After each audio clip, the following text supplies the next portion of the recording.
My name is Russell Neufeld, and in 1969 I was active in the Students for Democratic Society, and I was a New England regional staff person, and I was a teaching assistant at Harvard in Cambridge, Massachusetts. And we had an SDS chapter there that normally got anywhere from 40 to 60 to, at a top, 75 people at our meetings, and we had meetings once a week. And we'd been talking for a long time about occupying one of the school buildings as part of protesting the war in Vietnam. And we called a meeting where we had said publicly that it was going to be a meeting for the chapter to vote on whether or not we should occupy one of the school buildings.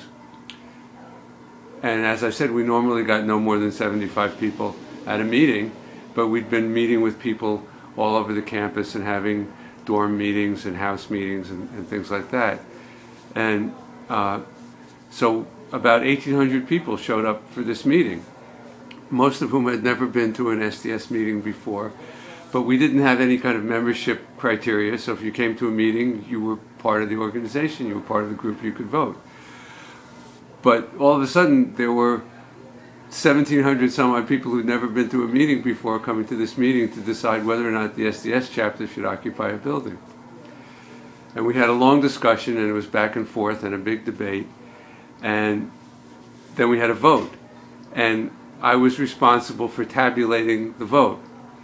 And I was very much in favor of the building occupation.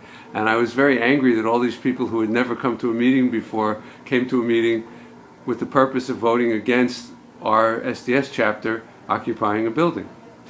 So when we finished the tabulation, it was like 780 people against occupying the building and 760 some odd people in favor of occupying the building.